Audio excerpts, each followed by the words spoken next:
اللہ تعالیٰ کا لاکھ لاکھ شکر ہے جس نے ہمیں اسلام کی نعمت سے نوازا، زندگی گزارنے کے بہترین طریقے ہمیں سکھائے، مختلف اوقات اور مختلف مواقع پر کی جانے والی عبادات اس کے بارے میں بھی واضح ہدایات یہ کتاب اور اپنے حبیب محمد صلی اللہ علیہ وسلم کی سنت کے ذریعے ہم کو عطا کی۔ ہم سب جانتے ہیں کہ دین اسلام ایک وے آف لائف ہے، طریقہ زندگی ہے۔ یہ وہ طریقہ ہے جو اللہ نے اپنے بندوں کے لیے بھیجا ہے۔ اس طریقے کو اختیار کرنے والے، اس طریقے کو بنانے والے خود انسان نہیں، یعنی یہ طریقہ ڈیوائز کرنے والا خود اللہ رب العزت ہے۔ لہذا کوئی بھی کام جسے ہم اسلام کے نام پر کریں گے، دین کے نام پر کریں گے، اس کام کے لیے ضروری ہے کہ ہمارے پاس واضح ہدایات، انسٹرکشنز، تعلیمات اللہ کی طرف سے موجود ہوں، واضح دلائل سامنے ہوں۔ واضح دلائل میں دو بڑی چیزیں آتی ہیں، ایک قرآن حکیم ہے کہ کسی بھی کام کے کرنے کے لیے قرآن حکیم سے رہنمائی حاصل ہو، یا پھر حضور صلی اللہ علیہ وسلم کا طریقہ کہ کسی بھی کام کو آپ نے کس طرح کیا، اس کے بارے میں آپ نے کیا فرمایا۔ چونکہ یہ ماہ شعبان ہے، یہ بھی بابرکت مہینوں میں سے ایک مہینہ ہے، تو ہم دیکھیں گے کہ اس کے بارے میں قرآن حکیم اور سنت نبوی صلی اللہ علیہ وسلم میں کیا ارشادات ملتے ہیں کہ اس مہینے میں ہم کو کیا کرنا چاہیے۔ آپ دیکھیے کہ عبادت کی اصل غرض کیا ہوتی ہے، اللہ تعالیٰ کی خوشنودی حاصل ہو، اور اس کو خوش کرنے کے لیے وہی کام کرنا ہے جو اس کو پسند ہے یا اس نے بتایا ہے یا اس کے ہاں وہ قبول ہو جائے، کیونکہ اجر اور ثواب ہم کو وہاں سے چاہیے، کسی انسان سے نہیں۔ یعنی دین کے نام پر ہم جو کچھ بھی کریں گے اس کا اجر اور ثواب اللہ تعالی سے امید رکھیں گے۔ لہذا ہمارے ہر کام کے پیچھے نیت اس کی رضا ہو اور طریقہ اس کے بتائے ہوئے قاعدوں کے مطابق ہو۔ جب ہم ماہ شعبان کے بارے میں قرآن پاک کی طرف رجوع کرتے ہیں تو ہمیں کوئی خاص آیت اس کی فضیلت کے بارے میں نہیں ملتی۔ مثلا رمضان المبارک کے بارے میں قرآن پاک میں آتا ہے، شہر رمضان الذی انزل فیہ القرآن۔ رمضان کی ایک رات لیلۃ القدر کے بارے میں بھی آتا ہے کہ لیلۃ القدر خیر من الف شہر، لیکن شعبان کے بارے میں کوئی ایسی آیت نہیں آتی۔ زیادہ سے زیادہ اس کی فضیلت کے بارے میں جو چیزیں ہم کو معلوم ہوتی ہیں وہ احادیث سے ہیں۔ احادیث میں ہم دیکھتے ہیں کہ اس مہینے کی جو مخصوص عبادات بتائی گئی ہیں وہ روزے ہیں۔ حضرت اسامہ بن زید رضی اللہ تعالی عنہ بیان کرتے ہیں کہ میں نے عرض کیا، یا رسول اللہ، لم اراک تصوم من شہر من الشہور ما تصوم فی شعبان، قال ذلك شهر يغفل الناس عنه بين رجب ورمضان وهو شهر ترفع فيه الأعمال إلى رب العالمين وأحب أن يرفع عملي وأنا صائم۔ حضرت اسامہ بن زید رضی اللہ تعالی عنہ بیان کرتے ہیں کہ میں نے سوال کیا، اے اللہ کے رسول صلی اللہ علیہ وسلم، میں آپ کو کسی مہینے میں سوائے رمضان کے اتنے روزے رکھتے ہوئے نہیں دیکھتا جس قدر روزے آپ شعبان میں رکھتے ہیں۔ آپ نے فرمایا کہ لوگ اس رجب اور رمضان کے درمیان والے مہینے کی فضیلت سے غافل ہیں، حالانکہ اس مہینے میں لوگوں کے اعمال اللہ تعالیٰ کے سامنے پیش کیے جاتے ہیں۔ میری چاہت یہ ہے کہ میرے اعمال اللہ تعالیٰ کے سامنے میرے روزے کی حالت میں پیش ہوں۔ یہ روایت جو ابھی میں نے آپ کے سامنے رکھی یہ ابو داؤد اور نسائی کی ہے۔ ایک اور روایت میں ہے، ترمذی کی روایت میں ہے، حضرت ام سلمہ رضی اللہ تعالی عنہا فرماتی ہیں، ما رأيت النبي صلی اللہ علیہ وسلم يصوم شہرین متتابعین الا شعبان ورمضان، کہ میں نے رسول اللہ صلی اللہ علیہ وسلم کو 2 مہینے پے در پے روزے رکھتے ہوئے سوائے شعبان اور رمضان کے نہیں دیکھا۔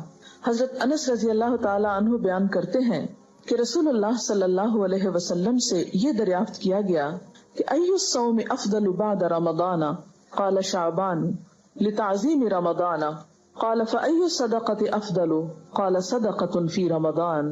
حضرت انس بیان کرتے ہیں کہ آپ صلی اللہ علیہ وسلم سے پوچھا گیا کس مہینے میں رمضان کے بعد روزہ رکھنا افضل ہے؟ آپ نے فرمایا شعبان میں، رمضان کی عظمت کے لحاظ سے، یعنی رمضان کی ایک طرح سے تیاری کے طور پر۔ پھر آپ سے دریافت کیا گیا کس مہینے میں صدقہ کرنا افضل ہے؟ آپ نے فرمایا رمضان میں۔ اس کے علاوہ اور احادیث بھی شعبان کی فضیلت کے بارے میں ملتی ہیں، لیکن وہ احادیث ضعیف ہیں اور بعض تو ان میں سے بالکل موضوع ہیں، من گھڑت ہیں، ان کی کوئی بھی حقیقت نہیں۔ مثال کے طور پر ان میں سے ایک حدیث کچھ یوں ہے کہ آپ صلی اللہ علیہ وسلم نے رات کو کھڑے ہو کر نماز پڑھنا شروع کی، جس میں اتنا لمبا سجدہ کیا کہ میں نے یہ خیال کیا کہ آپ کا انتقال ہو گیا۔ جب میں نے یہ دیکھا تو کھڑی ہو کر حاضر خدمت ہوئی اور آپ کے پیر کے انگوٹھے کو ہلایا تو وہ ہل گیا، تو میں سمجھ گئی کہ آپ زندہ ہیں۔ پھر کان لگا کر جب میں نے سنا تو سجدے میں آپ یہ دعا پڑھ رہے تھے، اے اللہ میں پناہ مانگتا ہوں تیری معافی کے ساتھ تیرے عذاب سے، پناہ چاہتا ہوں تیری خوشنودی کے ذریعے سے تیرے غصے سے، اور میں پناہ چاہتا ہوں تیرے عذاب اور قہر سے، اور تیری معافی کے ذریعے سے تیرے عذاب سے پناہ چاہتا ہوں، اور تو اتنی خوبیوں والا ہے کہ میں ان کو گن نہیں سکتا اور نہ تعریف کر سکتا ہوں۔ تو ایسا ہی ہے جیسا کہ تو نے اپنی تعریف کی۔ جب آپ نے سجدے سے سر اٹھایا اور نماز سے فارغ ہوئے تو مجھ سے فرمایا، اے عائشہ کیا تم نے یہ خیال کیا ہے کہ اللہ کے رسول صلی اللہ علیہ وسلم تیری خیانت کریں گے اور تیری حق تلفی کر کے غیر کے پاس جائیں گے؟ میں نے عرض کیا، یا رسول اللہ خدا کی قسم نہیں، لیکن آپ کے لمبا سجدہ کرنے کی وجہ سے میں نے خیال کیا شاید آپ کا انتقال ہو گیا ہے۔ پھر آپ نے فرمایا کہ اے عائشہ کیا تم جانتی ہو یہ کون سی رات ہے؟ میں نے عرض کیا، اللہ اور اس کے رسول زیادہ جانتے ہیں۔ آپ نے فرمایا، آج شعبان کی 15ویں رات ہے، اس شب میں اللہ تعالیٰ اپنے بندوں کی طرف نظر رحمت سے دیکھتا ہے، معافی چاہنے والوں کو معاف کرتا ہے، رحم چاہنے والوں کو رحم فرماتا ہے اور بغض رکھنے والوں کو ان کے حال پہ چھوڑ دیتا ہے۔ لیکن اس حدیث کی کوئی بھی اصل نہیں، یہ حدیث جو ہے درست نہیں اور اس پر اعتبار نہیں کیا جا سکتا۔ اسی طرح ایک اور اسی قسم کی حدیث جو عام طور پر آپ اخباروں میں پڑھیں گے اور بہت تحریروں میں ہائی لائٹ کر کے یہ باتیں لکھی ہوئی آپ کو ملیں گی، لیکن اس حدیث کی بھی کوئی حقیقت نہیں ہے، اور وہ کیا ہے کہ حضرت عائشہ نے بیان کیا کہ رسول اللہ صلی اللہ علیہ وسلم نے فرمایا کہ میرے پاس جبریل تشریف لائے تھے اور فرمایا، آج کی رات شعبان کی 15ویں رات ہے، اس رات میں اللہ تعالیٰ قبیلہ کلب کی بکریوں کے بالوں کے شمار کے برابر دوزخ سے لوگوں کو آزاد کرتا ہے۔ اس رات میں مشرک کی طرف نظر رحمت سے نہیں دیکھتا، نہ کینہ پرور کی طرف دیکھتا ہے، نہ رشتہ کاٹنے والوں کی طرف اور نہ ٹخنے سے نیچے پائجامہ لٹکانے والوں کی طرف، نہ ماں باپ کے نافرمان کی طرف، نہ شراب پینے والے کی طرف۔ تو اس کی بھی کوئی حقیقت نہیں ہے، یہ بھی بالکل ایک من گھڑت سی حدیث ہے، لیکن چونکہ یہ فضیلت کے باب میں ہے اس لیے عام طور پر لوگ ان کو بے دریغ روایت کرتے رہتے ہیں۔ اسی طرح ایک اور موضوع حدیث انشاءاللہ علوم الحدیث آپ پڑھیں گے تو آپ کو اس کی پوری ہسٹری بتائی جائے گی۔ موضوع حدیث ایک اور بھی ہے کہ آپ صلی اللہ علیہ وسلم نے فرمایا، جو شخص 15ویں شعبان کی رات میں 100 رکعتیں پڑھتا ہے تو اللہ تعالیٰ اس کی طرف 100 فرشتے بھیجتا ہے، 30 اسے جنت کی خوشخبری دیتے ہیں، 30 اسے آگ کے عذاب سے امن دیتے ہیں اور اسے دنیا کی بلاؤں سے دور رکھتے ہیں، اور 10 اسے شیطان کے دھوکے سے دور رکھتے ہیں۔ یہ بھی بالکل من گھڑت حدیث ہے اور ناقابل اعتبار۔ اسی طرح ایک اور روایت بیان کی جاتی ہے کہ شعبان کی 15ویں رات میں جو شخص 12 رکعت نماز پڑھے گا، ہر رکعت میں کل ہو اللہ 30 مرتبہ، وہ نہیں مرے گا تا وقت اپنا ٹھکانہ جنت میں نہ دیکھ لے۔ Is it possible کہ کوئی شخص یعنی جنت دنیا میں دیکھ لے؟ کیونکہ حدیث میں آتا ہے کہ وہ ایسی جگہ ہے کہ کسی آنکھ نے اس کو دیکھا ہی نہیں، کوئی دماغ اس کا تصور نہیں کر سکتا، خواب میں بھی کوئی نہیں دیکھ سکتا، تو کہاں یہ کہ وہ دیکھ لے۔ یہ بالکل من گھڑت سٹوری ہے اور ناقابل اعتبار، اور اس کی سفارش اس کے گھر کے 10 جہنمیوں کے بارے میں قبول کی جائے گی۔ آپ خود سوچیں ذرا اس کی حقیقت پر کہ ایک شخص ساری زندگی 5 وقت نماز پڑھتا ہے، صدقہ خیرات کرتا ہے، جھوٹ سے بچتا ہے، حرام سے بچتا ہے، اس کے بارے میں تو کوئی ایسی خوشخبری نہیں سنائی گئی، اور کہاں یہ کہ ایک شخص ایک رات میں کھڑے ہو کر ایک رکعت میں 30 دفعہ قل ہو اللہ پڑھ لے اور اس کے لیے اتنی بڑی بشارتیں کہ وہ دنیا میں جنت دیکھ لے اور 10 گھر والوں کو بچا لے کہ جن کے بارے میں جہنم کا فیصلہ ہو چکا۔ یہ بات تو عقل بھی نہیں مانتی، کہاں یہ کہ اس کے اوپر دین کے اعتبار سے کوئی اعتماد کیا جا سکے۔ پھر اسی طرح ایک اور موضوع حدیث ہے، شعبان کی 15ویں تاریخ کا روزہ 120 سال کے روزے کے برابر ہے۔ یہ بھی مشہور ہے بات، اور یہ بالکل جھوٹ بات ہے، یعنی 60 سال گزشتہ زمانے کے اور 60 سال آئندہ کے، اور یہ چیز بھی قابل اعتبار نہیں۔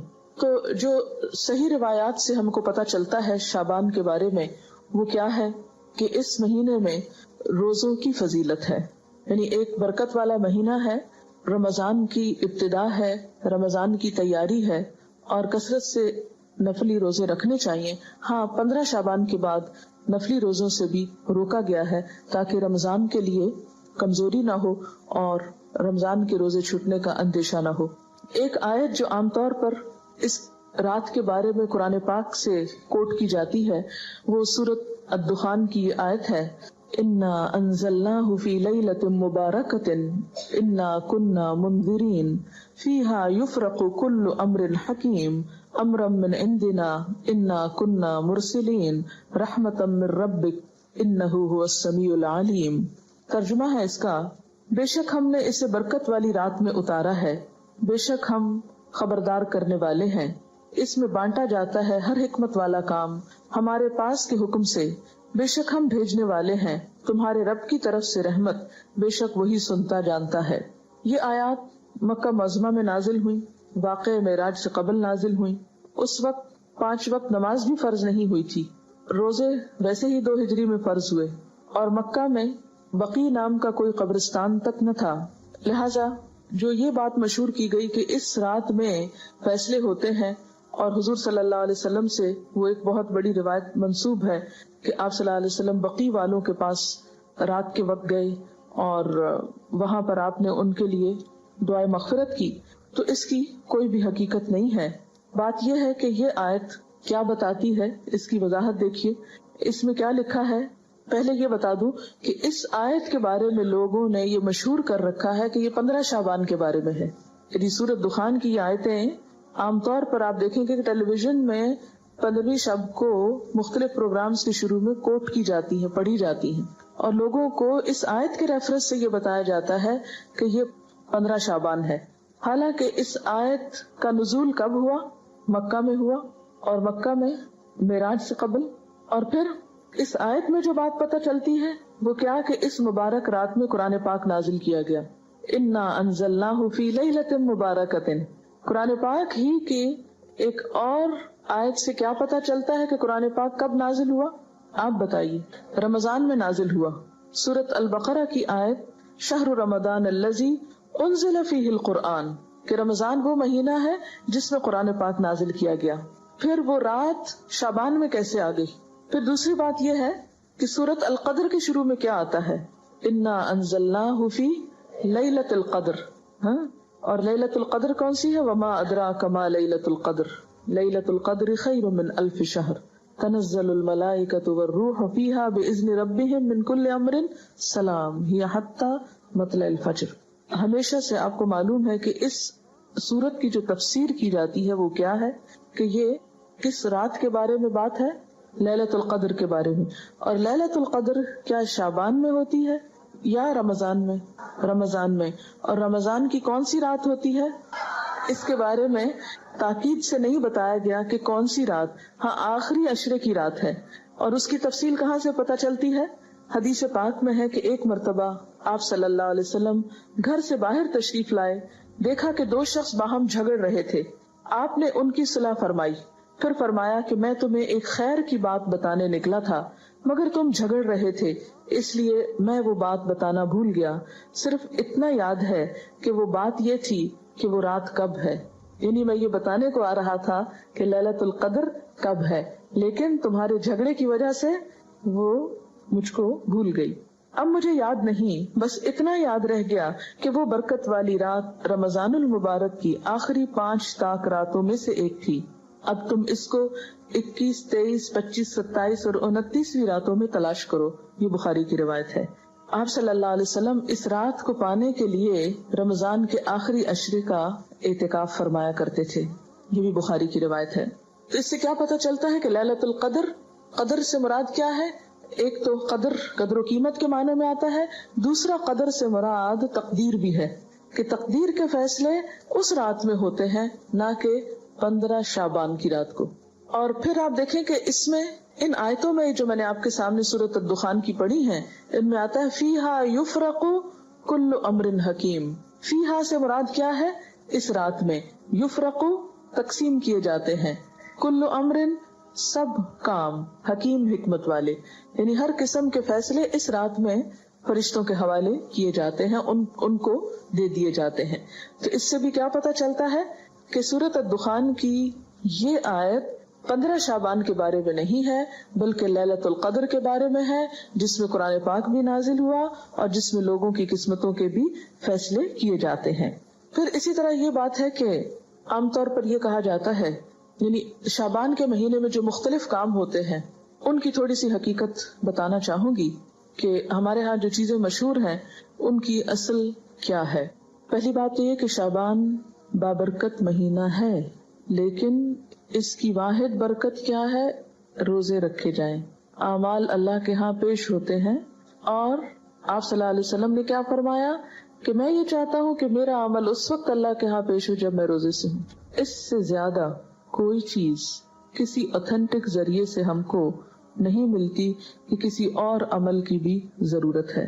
ہمارے ہاں یہ رات یعنی شعبان میں خاص طور پر 15 شعبان کی رات شب برات کے نام سے مشہور ہے، جس کو شب رات کہتے ہیں. آپ دیکھیے کہ اسلام میں جو اہم دن آتے ہیں قرآن پاک اور سنت رسول صلی اللہ علیہ وسلم سے پتہ چلتے ہیں، ان میں سے بعض یہ ہے مثلا یوم الحج، یوم عرفہ جس کو کہتے ہیں، یوم ترویہ جس دن حج کی ابتدا ہوتی، یوم نحر جس دن قربانی ہوتی، شہر رمضان جب روزے رکھے جاتے، لیلۃ القدر جو رمضان ہی کے آخری راتوں میں سے ایک ہے، قرآن جس میں نازل ہوا، عید الاضحیٰ، عید الفطر، ایام 20. ایام 20 کیا ہے؟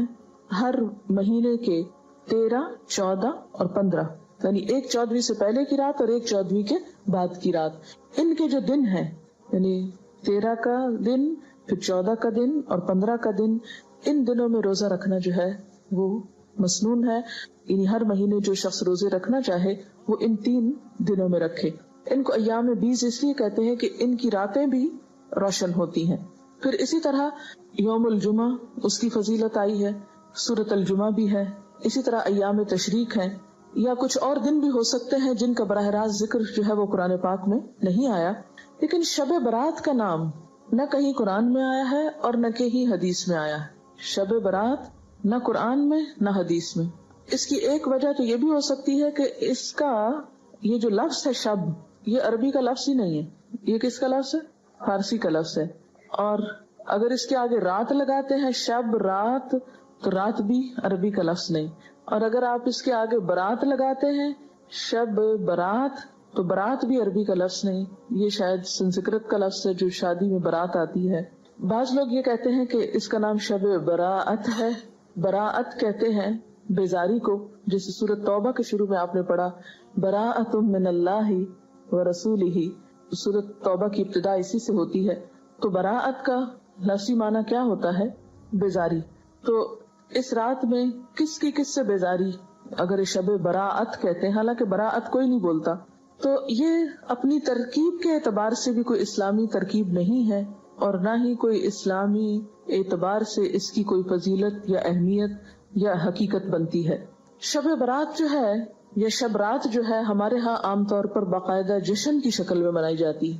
حالانکہ اسلام میں جشن کے دن صرف 2 ہیں، عید الفطر اور عید الاضحیٰ. حضرت انس رضی اللہ تعالیٰ عنہ سے روایت ہے کہ جب رسول اللہ صلی اللہ علیہ وسلم مدینہ منورہ آئے تو ان کے ہاں 2 دن تھے جن میں وہ کھیلتے اور خوشیاں مناتے. آپ صلی اللہ علیہ وسلم نے ان کے بارے میں دریافت فرمایا تو آپ کو بتایا گیا مدینہ والوں کی طرف سے کہ ہم جاہلیت کے زمانے سے یہ 2 دن مناتے چلے آ رہے ہیں. آپ صلی اللہ علیہ وسلم نے فرمایا اللہ تعالیٰ نے تم کو اس سے بہتر 2 دن عطا کر دیے ہیں، عید الفطر اور عید الاضحیٰ. تو شب برات کا جو جشن ہے یعنی رات کو آتش بازی اور مخصوص قسم کے کھانے پکانا، ان کو اسلام کا ایک حصہ بنا لیا گیا. اگر آپ اس کو اپنے کلچر کا حصہ کہیں یا اپنی روایات کا حصہ جو بر صغیر کی ہیں خاص طور پر، تو کوئی بات نہیں. مثلاً آپ 14 اگست مناتے ہیں یا آپ 9 نومبر آج منا رہے ہیں. بہت سے لوگ گھروں میں چھٹی کر کے منانے کا، ہمارے ہاں ایک ہی طریقہ چھٹی کر لی جائے. علامہ اقبال نے دن رات کام کیا تھا اور ہم دن رات چھٹیاں کرنا چاہتے ہیں. بہرحال تو وہ آپ کا کیا ہے، ایک لوکل کلچر ہے، اس کا اسلام سے کوئی تعلق نہیں. یعنی 9 نومبر کا اسلام سے کوئی تعلق نہیں. اسی طرح اگر آپ 15 کو آتش بازی کرتے ہیں یا حلوہ پکاتے ہیں تو وہ آپ کا لوکل کلچر تو ہو سکتا ہے، اس کا اسلام سے کوئی تعلق نہیں، کیونکہ اس کے بارے میں نہ کوئی تعلیم قرآن پاک سے ہم کو ملتی ہے اور نہ ہی نبی صلی اللہ علیہ وسلم کی سنت سے. مثلاً اس رات میں کیا ہوتا ہے، حلوہ پکایا جاتا ہے اور دوسروں کو کھلایا جاتا ہے، مردوں کی فاتحہ دلائی جاتی ہے، چراغاں کیا جاتا ہے، کینڈلز وغیرہ لوگ چھتوں پر جلاتے ہیں، اور اب اس کی جگہ دوسری بجلی کی بتیاں بھی جلائی جاتی ہیں، آتش بازی کی جاتی ہے، گھروں میں خاص طور پر رنگ روغن کیا جاتا ہے. صاف کیا جاتا ہے، لیکن اگر غور کیا جائے تو ان میں سے کوئی بھی چیز اپنی اصل کے اعتبار سے قرآن اور سنت سے نہیں ہے۔ جہاں تک اس بات کا تعلق ہے کہ حلوہ پکانا، تو آپ دیکھیے کہ اس کے پیچھے یہ کہا جاتا ہے کہ نبی صلی اللہ علیہ وسلم کا دانت مبارک احد میں شہید ہوا تھا، تو آپ کو حلوہ پکا کر کھلایا گیا تھا، تو ہم بھی حلوہ پکاتے ہیں۔ تو بات یہ تھی کہ آپ نے تو دانت شہید کروایا تھا، ہم نے کتنے دانت اسلام کی راہ میں شہید کرائے ہیں؟ تو اگر دانت ہمارے شہید نہیں ہوئے تو حلوہ کھانے کا ہم کو کیا حق ہے؟ دوسری بات یہ کہ آپ کو یہ معلوم ہے کہ جنگ احد شوال میں ہوئی تھی، جنگ احد شوال میں ہوئی تھی، اور ہم حلوہ 15 شب کو کھا رہے ہیں۔ لہٰذا اس حلوے کی کوئی بھی اصل نہیں ہے۔ اس رسم کی کچھ اصل ہندوانہ کلچر میں ملتی ہے۔ وہ کیا؟ ہندوؤں میں سال میں ایک دفعہ حلوہ پوری پکا کر کبوں کو کھلائی جاتی ہے، یہ ان کی ایک رسم ہے، اور وہ اسے بزرگوں پرکھوں کو کھلانا کہتے ہیں۔ کیا کہتے ہیں؟ بزرگوں پرکھوں کو کھلانا۔ شب برات میں عموماً صرف حلوہ نہیں، پوری بھی ہوتی ہے، جو شاید اسی کلچر سے مشابہت رکھتی ہے۔ پھر آپ دیکھیے کہ بعض لوگ یہ کہتے ہیں کہ حضرت اویس قرنی نے آپ صلی اللہ علیہ وسلم کی مطابق میں دانت شہید کیا تھا اور انہوں نے حلوہ کھایا تھا، تو یہ ہے کہ اگر آپ نے ان کی بھی پیروی کرنی ہے تو پھر پوری کیجیے، آدھے حصے کی نہیں، پہلے دانت توڑیے اور اس کے بعد پھر حلوہ کھائیے۔ لیکن بات یہ ہے کہ آپ صلی اللہ علیہ وسلم سے صرف بیٹھ کر حلوہ کھانے کی کوئی روایت نہیں ملتی۔ آپ کے گھر میں تو 2 ماہ چولہا نہیں جلتا تھا، صرف کھجور پانی پہ گزارا ہوتا تھا۔ پھر اسی طرح یہ ہے کہ بعض لوگ شب برات کو مردوں کی عید بھی کہتے ہیں، یعنی عید الفطر تو زندوں کی عید ہے، بعض کے ہاں شب برات مردوں کی عید ہے۔ ان کا خیال یہ ہے کہ اگر کوئی شخص شب برات سے پہلے مر جائے تو جب تک شب برات میں حلوہ پوری اور چپاتی پر اس کی فاتحہ نہ کی جائے وہ مردوں میں شامل نہیں ہوتا، اور نہ اس کے کنبے میں پہلا تہوار منایا جاتا ہے۔ یعنی رواج کیا ہے کہ جب کوئی فوت ہو جائے تو پہلا تہوار یہ منایا جائے، پھر اس کے بعد کوئی شادی رکھی جائے یا کوئی اور خوشی کا موقع، تو یہ مردے کی پہلے عید کی جائے پھر اپنی عید۔ آپ نے دیکھا ہوگا کہ اگر کسی کا کوئی رشتہ دار عید سے پہلے فوت ہو جائے تو لوگ عید نہیں مناتی ہے۔ ہمارے یہاں کتنی عام ہے یہ بات نا، حالانکہ افسوس جو ہے اس کی مدت تو سوائے شوہر کے 3 دن مقرر کی گئی۔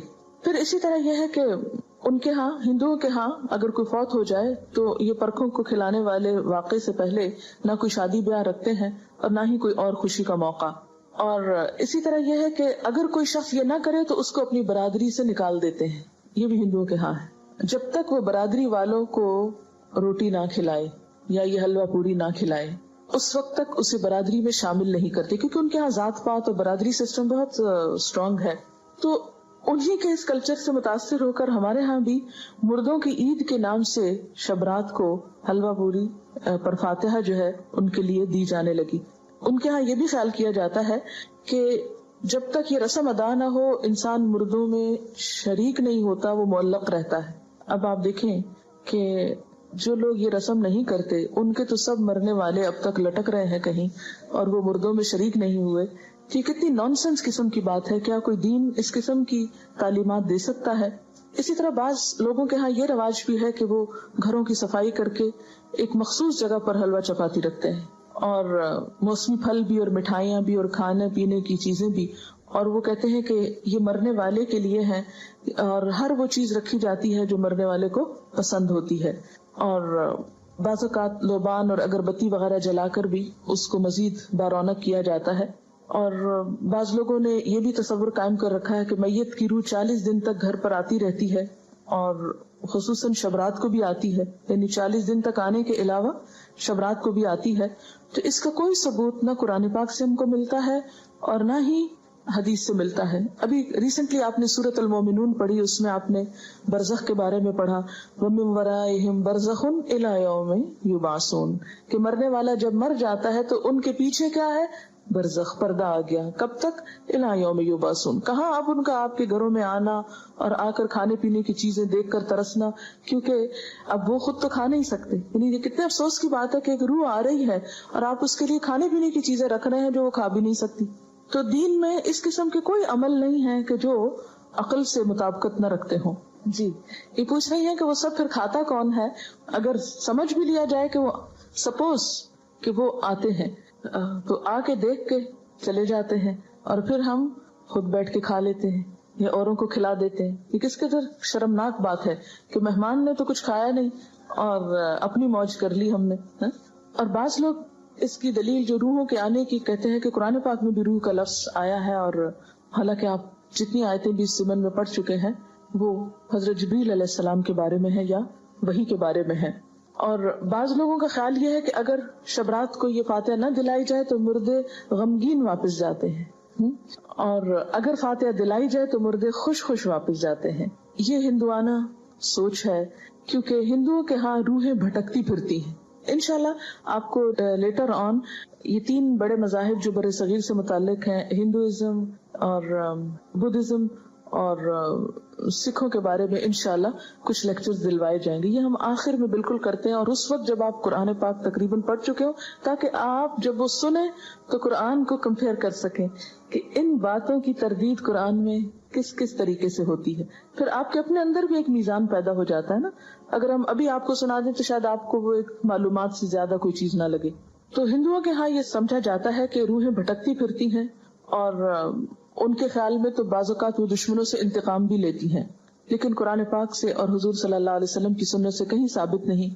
آپ صلی اللہ علیہ وسلم نے کبھی نہیں فرمایا کہ آج حضرت خدیجہ کی روح واپس آئی ہے، یا میرے والدین کی روح آئی ہے، یا آپ کے بیٹے جو آپ کی زندگی میں فوت ہو گئے تھے ان میں سے کسی کی روح آئی، یا آپ کے جو عزیز چچا تھے حضرت حمزہ ان کی کوئی روح، یا دیگر کسی کی بھی روح کے بارے میں آپ صلی اللہ علیہ وسلم سے کوئی بھی ایک روایت نہیں ملتی. زیادہ سے زیادہ جو ملتا ہے یہ سورۃ المومنون کی آیت ہے جو کیا بتاتی ہے کہ مرنے والوں کے پیچھے وَمِن وَرَائِهِمْ بَرْزَخٌ إِلَى يَوْمِ يُبْعَثُونَ. اور برزخ کا لفظی معنی کیا ہے؟ پردہ، اوٹ، حجاب، آڑ، کہ اب وہ ادھر نہیں آ سکتے، ہم ادھر نہیں جا سکتے، وہ ادھر نہیں آ سکتے. یہی تو اصل جدائی ہے، ورنہ سینسز ہمارے اندر بھی ہیں اور سینسز ان کے اندر بھی ہیں. موت اس چیز کا نام نہیں کہ سینسز ختم ہو گئے، سینسز ان کے بھی موجود ہیں اور ہم لوگ بھی جیتے جاگتے ہیں.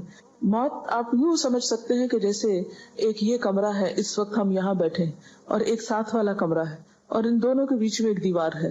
اس کا دروازہ کھلتا ہے تو ایک شخص ادھر چلا جاتا ہے. موت کا بھی یہی ہوتا ہے کہ وہ ایک مخصوص گیٹ کھلتا ہے اور انسان اس دنیا سے رخصت ہو کے دوسری دنیا میں چلا جاتا ہے. موت فنا کا نام نہیں، موت صرف انتقال ہے، ایک جگہ سے دوسری جگہ جانے کا نام ہے. یہاں بھی انسان خوشی غم محسوس کرتا ہے اور برزخ میں بھی انسان خوشی غم محسوس کرتا ہے. دنیا میں خوشی غم کے اسباب اور ہوتے ہیں، برزخ میں خوشی غم کے اسباب انسان کے اعمال ہوتے ہیں. وہاں ان کو خوشیاں ملتی ہیں جو اچھے عمل کر جائیں، یا ان کے پیچھے ان کی اولاد کوئی اچھے کام کرے، یا صدقہ جاریہ کے کچھ کام چھوڑ جائے تو وہ ان کی خوشیوں کا سبب ہوتے ہیں. کیونکہ دنیا میں ہم عام طور پر مال وغیرہ یا لوگوں کے جمع ہونے یا کھانے پینے کی محفلوں میں خوش ہوتے ہیں، جبکہ وہاں پر ایسی نہ کوئی محفل ہے اور نہ ایسے کوئی انتظام ہے اور نہ یہ چیزیں وہاں پر فائدہ دیتی ہیں. جیسے کہ قرآن پاک میں آتا ہے یوم لا ينفع مال ولا بنون الا من اتى الله بقلب سلیم. اس دن نہ مال اور نہ بیٹے کچھ بھی کام نہیں آئے گا سوائے اس کے جو قلب سلیم یعنی سلامت دل لے کر آیا، کہ جس میں صرف اللہ کی ذات جمی ہوئی ہو. اسی طرح یہ ہے کہ ہمارے ہاں چراغاں اور آتش بازی کی جاتی ہے، لائٹننگ کی جاتی ہے. یہ بھی بیسیکلی ایک ہندوانہ رسم ہے، اور اگر ہندوانہ نہ بھی ہو ہمیں اس سے بھی کوئی نہیں کہ کس کی ہے اور کس کی نہیں، اس لیے کہ صرف ہندو نہیں تو دنیا بھر میں اب آتش بازی کے شو جو ہیں وہ دیکھے جا سکتے ہیں. اسلامکلی ایسی چیزوں کو بہت پروموٹ کرنا، تھوڑا بہت روشنی اور تھوڑی بہت ایسی چیز اعتدال میں، تو وہ کسی حد تک آپ کہہ سکتے ہیں مثلا شادی کے موقع پر اگر اعلان کرنا ہے، کیونکہ لازم ہے نکاح کا اعلان کرنا، تو اس کے لیے اگر کوئی تھوڑی بہت روشنی کر لیتا ہے حدود کے اندر رہتے ہوئے تو کوئی حرج نہیں. لیکن جس ملک کا حال یہ ہو کہ اس کی فیکٹریاں آدھا دن بند رہتی ہوں صرف اس لیے کہ بجلی نہیں، وہاں ایک رات میں اتنی بجلیاں ضائع کر دینا. اور خصوصاً میں کراچی میں دیکھتی ہوں کہ راتوں کو جو فنکشنز ہوتے ہیں ان میں بے تحاشا بجلی صرف کی جاتی ہے، اور بعض اوقات محض نمائش کے لیے. یہ کس قدر اسراف ہے. دن میں فیکٹریز میں کام کرنے کے لیے بجلی نہیں، اور وہی بجلی ہم محض رات کو دل کی خوشی کے لیے ضائع کر بیٹھتے ہیں. یہ ایک قومی نقصان بھی ہے، اور اللہ کے ہاں بھی اس کی پوچھ ہوگی کہ اتنا اسراف آخر کیوں. ہر چیز اپنی حدود کے اندر ہی اچھی ہے اور ایک لمیٹڈ ٹائم میں ہی اچھی ہے. اس سے بڑھ جانا جو ہے وہ دنیا اور آخرت دونوں میں نقصان دیتا ہے. اور اسی طرح محض آگ جلا کے ختم کر دینا اور اس پر لاکھوں کروڑوں روپیہ ضائع کر دینا، اور اس کے نتیجے میں جو پولوشن پیدا ہوتی، آپ کو معلوم ہے کہ جب بہت آتش بازی ہوتی ہے، کیونکہ اسلام آباد میں ہر سال شاید 14 اگست کو ہوتی ہے، تو اس روز آپ یقین کیجئے کہ ہم لوگ سانس نہیں لے پاتے. قریبی جو ایک بہت بڑا پارک ہے فاطمہ جناح پارک، تو اس میں ہوتا ہے، اور اس قدر گھروں تک دھواں آ جاتا ہے کہ کھڑکی آپ کھولیں تو آپ کا دم گھٹنے لگتا ہے. کروڑوں روپیہ الگ خرچ ہوا آگ جلانے پہ، اور اس کے بعد جو دھواں بن کے نیچے پورے شہر میں پھیلتا ہے اور کئی بیماریوں کا سبب بنتا ہے. مجھے نہیں سمجھ میں آتا یہ کون سی قومی خدمت ہے. اس سے بہتر ہے کہ ہم کوئی بھی ایسا تعمیری کام کریں اس روز کہ جس سے ہماری قوم تھوڑا آگے جائے دنیاوی اعتبار سے بھی. بہرحال اپنے خون پسینے کی کمائی کو آگ جلا کر اڑا دینے میں اور لوگوں کو اذیت دینے میں اور محض وقتی صرف ایک ایکسائٹمنٹ میں خرچ کر دینا اسلام کی روح سے میل نہیں کھاتا. پھر یہ ہے کہ ہمارے ہاں عام طور پر اس رات کے بارے میں کچھ فضیلتیں منسوب ہیں. مثلاً یہ کہ شب برات میں سالانہ بجٹ تقسیم ہوتا ہے، سال بھر کے امور کا فیصلہ ہوتا ہے، رزق، شادی، اولاد، حج، موت، بیماری، فراخی، تنگی، عزت، ذلت، حادثات، غمی، خوشی. اس رات بعض لوگوں کو مردوں میں لکھ دیا جاتا ہے. تو یہ سب باتیں جو ہے من گھڑت ہیں، ان میں سے کسی ایک چیز کی بھی حقیقت نہیں. یہ سب کچھ لیلۃ القدر تقدیر کی رات میں ہوتا ہے، نہ کہ شعبان کی 15 رات میں. اور اسی طرح بعض روایات میں لوگوں کے ہاں یہ مشہور ہے کہ جس طرح زمین پر مسلمانوں کی 2 عیدیں ہیں، اسی طرح ملائکہ کی 2 عیدیں ہیں، شب برات اور لیلۃ القدر. یہ بھی بالکل من گھڑت بات ہے. اور بعض لوگوں نے یہ روایت بھی گھڑ رکھی ہے کہ جس طرح بارش بادل کے بغیر نہیں برستی، اسی طرح جو شعبان میں گناہوں سے پاک نہ ہو وہ رمضان میں بھی پاک نہیں ہو سکتا. یہ بات بھی ایک عقل میں نہ آنے والی بات ہے. پھر اسی طرح یہ کہا جاتا ہے کہ رمضان اللہ کا مہینہ ہے، تو شعبان کو حضور صلی اللہ علیہ وسلم نے اپنا مہینہ کہا ہے. اس کی بھی کوئی حقیقت نہیں. اور بعض روایات میں آتا ہے کہ تمام مہینوں پر شعبان کی فضیلت ایسی ہے جیسی مجھے تمام انبیاء پر. یہ بھی من گھڑت بات ہے. اور شعبان کی 15ویں رات قیام کرو اور دن کو روزہ رکھو، کیونکہ اللہ تعالیٰ اس دن آسمان دنیا پہ تجلی فرما کر کہتا ہے کہ ہے کوئی بخشش مانگنے والا کہ اسے بخش دوں. یہ تو ہر رات میں ہوتا ہے. صحیح حدیث سے کیا پتہ چلتا ہے کہ ہر رات اللہ تعالیٰ آسمان دنیا پہ نزول فرماتے ہیں اور یہی فرماتے ہیں کہ ہے کوئی بخشش مانگنے والا کہ میں اسے بخش دوں، ہے کوئی مصیبت زدہ کہ میں اس کی مصیبت دور کروں. اس کے لیے صرف 15 رات مخصوص نہیں ہے. پھر اسی طرح بعض لوگوں نے یہ بھی مشہور کر رکھا ہے کہ جو شعبان کے 3 روزے رکھتا ہے اس کے سب گناہ معاف ہو جاتے ہیں اور اس کی روزی میں برکت دی جاتی ہے. اور اس کی بھی کوئی حقیقت نہیں ہے. یہ کیسے ہو سکتا ہے سال بھر انسان گناہ کرے اور صرف شعبان کے 3 روزے رکھ کے سب کچھ درست کر لے؟ اسلام شارٹ کٹ نہیں، اسلام چند ریچولز کی ادائیگی کا نام نہیں. اسلام ایک وے آف لائف ہے، طریقہ زندگی ہے. اس میں اللہ کے حقوق بھی ہیں اور بندوں کے حقوق. یہ کس طرح ہو سکتا ہے کہ ایک شخص دوسروں کے حقوق پہ ڈاکہ ڈالے، کسی کو تانے دے، کسی کی چغلی کرے، کسی کے گھر میں آگ لگوائے، کسی کو ستائے، کسی کو مارے اور حرام خوری کرے، اور پھر اس طرح کے چند کام کر کے، حلوے پکا کے کھا کے اور چند اور ریچولز ادا کر کے یہ سمجھے کہ اس کے دین کی ساری ذمہ داری پوری ہو گئی؟ ایسی کوئی چیز قرآن کی روح سے تو ہم کو معلوم نہیں ہوتی. پھر اسی طرح یہ ہے کہ بعض لوگ 15 شب کو جاگتے ہیں اور صبح روزہ رکھتے ہیں، اور ان کے نزدیک یہ رات کو جاگنا اور صبح روزہ رکھنا جو ہے یہ سارے گناہوں کی معافی کا ذریعہ ہے. اس کے بارے میں ایسی کوئی بشارت یا کوئی فضیلت کسی صحیح حدیث میں نہیں آئی. ایک ضعیف حدیث میں ایسی چیز ملتی ہے. اس لیے اگر کوئی اپنے شوق سے کسی ایک رات میں جاگنا چاہے تو وہ صرف 15 نہ جاگے، 13 بھی جاگ لے، 14 بھی جاگ لے، یا کوئی اور رات بھی شعبان کی جاگ لے. صرف اسی رات کو مخصوص نہیں کرنا چاہیے.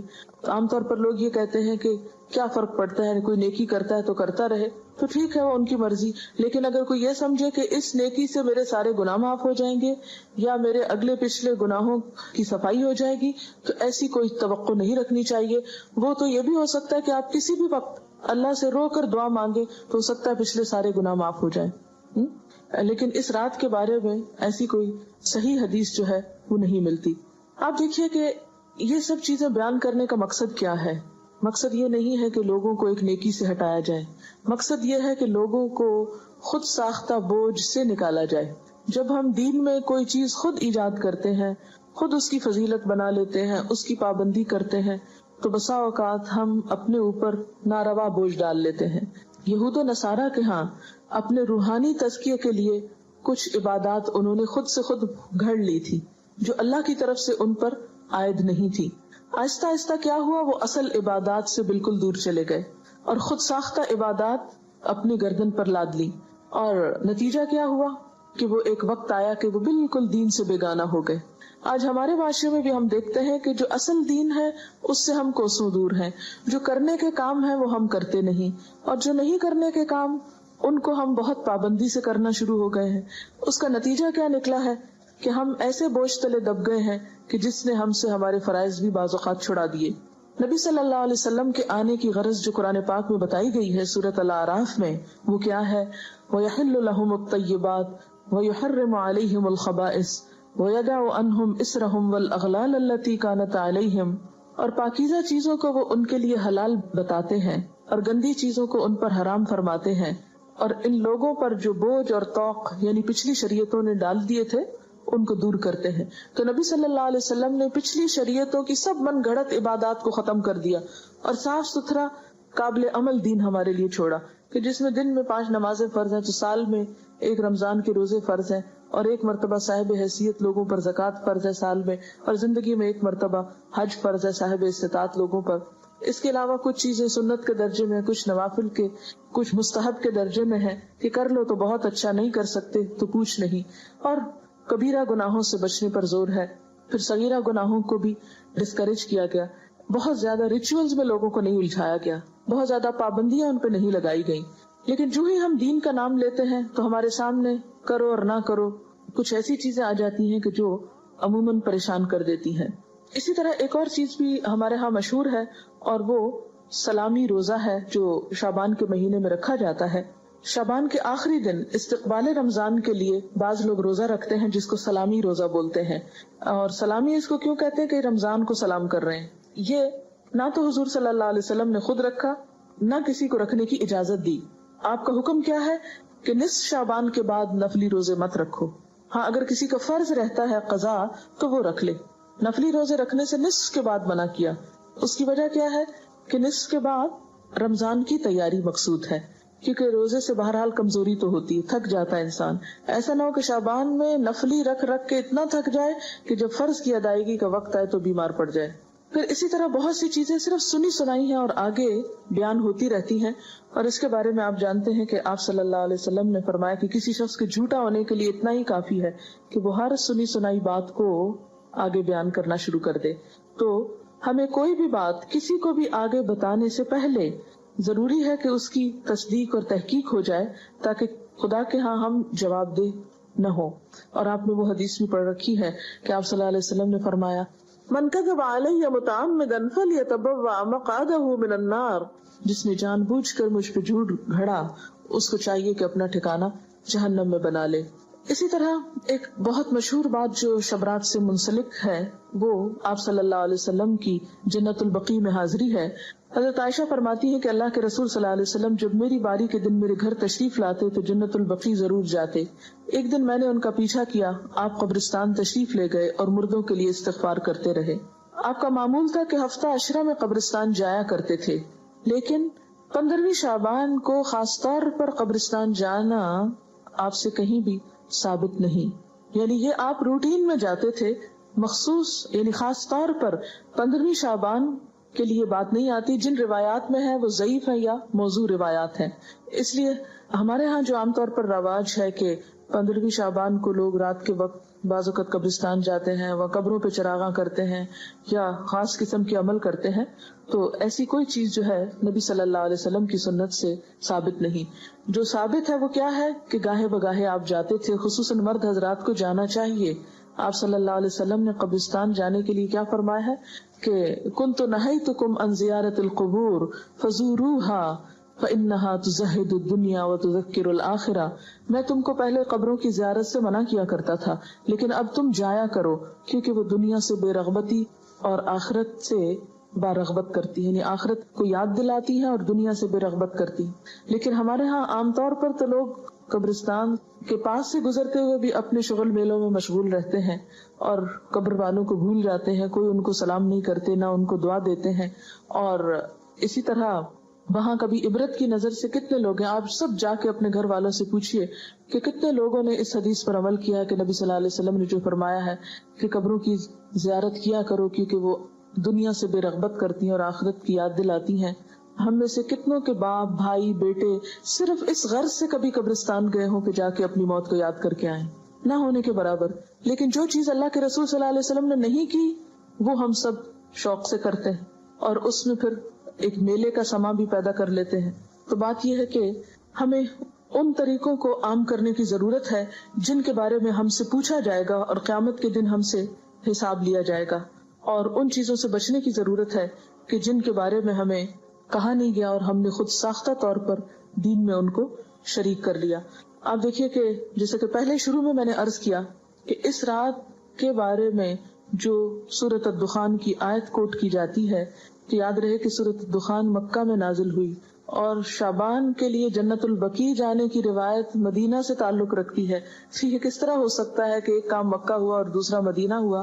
یہ سب باتیں اس لیے مشہور ہوئی کہ ان کی اصل حقیقت پر غور نہیں کیا گیا, اور صرف دیکھا دیکھی یا سنا سنائی میں یہ چیزیں عام کر کے لوگوں میں اتنی پھیلا دی گئیں کہ اگر کوئی شخص اس کے بارے میں یہ بتائے بھی کہ یہ درست نہیں تو عموماً اسی کو برا بھلا کہا جاتا ہے اور ان چیزوں پر اصرار کیا جاتا ہے. یہ تھی اصل حقیقت جو میں نے آپ کے سامنے رکھی ہے. اگر آپ چاہیں تو اس کو قبول کر لیں, اور چاہیں تو آپ وہی کریں جو آپ کرتے رہتے ہیں, کیونکہ میرا حساب بھی اللہ کے ذمہ ہے اور آپ کا بھی. ہم میں سے کوئی کسی کا ذمہ دار بنا کے نہیں بھیجا گیا, ہر ایک کو خود جواب دہی کرنی ہے. فرض یہ بنتا ہے کہ جو بات انسان کو معلوم ہو وہ دوسروں تک پہنچا دے. تو خلاصہ کیا ہے ساری گفتگو کا کہ نمبر 1 کہ بابرکت رات جس کی طرف سورۃ الدخان میں اشارہ کیا گیا ہے وہ لیلۃ القدر کی رات ہے, اور لیلۃ القدر رمضان کی رات ہے, 15 شعبان کی رات نہیں ہے. اور اس کے علاوہ جو رسم و رواج عموماً اس رات کے حوالے سے کیے جاتے ہیں وہ اسلامی کلچر کا حصہ نہیں. اور انہی رسموں کے بارے میں ہی علامہ اقبال نے کہا تھا, وضع میں تم ہو نصارہ تو تمدن میں ہنود, یہ مسلمان ہیں جنہیں دیکھ کے شرمائے یہود. یہ امت روایات میں کھو گئی, حقیقت خرافات میں کھو گئی. تو بات یہ ہے کہ خرافات اتنی عام ہو گئی ہیں کہ اصل حقیقت ہماری نظروں سے اوجھل ہو گئی ہے. میکسیمم جو کرنے کا کام ہے وہ یہ کہ روزے رکھیے, اور وہ بھی 15 کے بعد نفلی نہیں. اگر پچھلے سال کے آپ کے کوئی چھٹے ہوئے ہیں تو ان کو پورا کر لیجیے. کچھ دن پہلے عیسائیوں کے ہاں بھی مردوں کی عید منائی گئی. شارع فیصل پر عیسائیوں کے قبرستان پر بے انتہا رش تھا. لوگ صبح سے چرچ چلے گئے تھے. میں اکثر سوچا کرتی تھی کہ یہ ٹرینڈ ہمارے ہاں ہندوؤں سے آیا ہے یا کرسچن سے. پوچھا جا سکتا ہے, اگر آپ کے کوئی ہمسائے ہوں تو آپ پوچھ لیجئے اور بتا دیجئے تاکہ ہمارے علم میں بھی اضافہ ہو. کسی بھی کلچر سے ہو سکتا ہے, لیکن بہرحال اسلامی کلچر نہیں ہے. بہت سے لوگ کہتے ہیں کہ شب برات کو, کہ اس رات کو پورے سال میں لوگ جو مرتے ہیں ان کے پتے جھڑ جاتے ہیں. وہ پتے لگے ہوئے کہاں ہیں؟ آپ کے گھر کے درخت پر یا کسی خاص درخت پر؟ یہ بھی ایک سنی سنائی بات ہے. کسی قرآن حدیث سے یہ نہیں پتا چلتا کہ پتا گرنے سے کوئی مرتا ہے. کسی بزرگ سے پوچھا گیا کہ کون سی رات شب قدر ہے, تو انہوں نے کہا ہر رات شب قدر ہے اگر تو اس کی قدر جانے. یعنی ہر رات کو اگر تم عبادت کرو تو اللہ کے ہاں بہت بڑی, تہجد کے وقت اٹھو, مراد یہ ہے. لیکن ہم اس وقت سوئے رہتے ہیں. اور آپ کو یہ بھی معلوم ہے نا, ہر رات قبر پکارتی ہے, میں کیڑوں کا گھر ہوں, میں مٹی کا گھر ہوں, میرے پاس آنے کے لیے کچھ تیاری کر لو. لیکن وہ تو آواز ہم کو نہیں سنائی دیتی. اگر پچھلے روزے چھوٹے ہوئے ہوں تو اگلے قبول نہیں ہوتے؟ نہیں, ایسی بات نہیں ہے. اگلے قبول تو ہو جاتے ہیں, لیکن پچھلے زیادہ لمبے عرصے تک چھوڑے نہیں رکھنے چاہیے. زندگی کا کچھ پتہ نہیں ہوتا. اللہم انک عفو کریم تحب العفو والی شعبان کی رات کو پڑھنے کی خاص طور پر تاکید ہے یا نہیں؟ یہ شعبان کی رات کو پڑھنے کی تاکید نہیں, بلکہ لیلۃ القدر میں آخری راتوں میں پڑھنے کی تاکید ہے. یہ کسی نے لکھا ہے کہ عرب حالانکہ بہت امیر ہوتے ہیں مگر اسراف سے بچنے کے لیے لوگ شادی کے اعلان کے طور پر اپنے فلیگ لگاتے ہیں تاکہ مہمانوں کو گھر ڈھونڈنے میں مشکل نہ ہو, بجائے اس کے کہ وہ رات میں بتیاں لگائیں اور بجلی ضائع کریں. یہ ایک اچھا آلٹرنیٹ ہے. آپ کوئی اور علامت بھی رکھ سکتے ہیں. اکثر لوگ اس ماہ میں قبروں پر جا کر دعا کرتے ہیں اور قبروں پر مٹی وغیرہ رکھتے ہیں یا ٹھیک کرواتے ہیں. یہ تو کسی بھی وقت کرائی جا سکتی ہے قبروں کی درستگی, جب قبروں کو درست ہونے کی ضرورت ہو, نہ کہ صرف اس رات میں یا اس مہینے میں. بڑی رات سمجھ کر 15ویں شب کو مغرب کی نماز پڑھنے کے بعد اوابین پڑھتے ہیں 6 رکعت. کیا یہ پڑھ سکتے ہیں؟ یہ اگر آپ نے پڑھنا ہے تو عام طور پر پڑھا کریں. صرف اسی ایک رات میں کیوں پڑھ کے فارغ ہونا چاہتے ہیں؟ اگر شعبان کے مہینے میں فرض چھٹے ہوئے روزے رکھ لیں تو کوئی حرج نہیں. یہ پہلے بتا دیے گئے کہ کوئی حرج نہیں. کیا 15 شعبان کی رات اور اگلے دن کے روزے کا کانسیپٹ اور ممالک میں بھی ملتا ہے؟ جی ہاں، بعض اور ممالک میں بھی ضعیف احادیث پر لوگ عمل کرتے ہیں اور کچھ نہ کچھ عبادت وغیرہ کرتے ہیں، لیکن یہ کہ جس طرح ہمارے ہاں خاص طور پر آتش بازی اور مردوں کی عید اور اس قسم کی چیزیں ہیں، یہ عموماً نہیں ملتی۔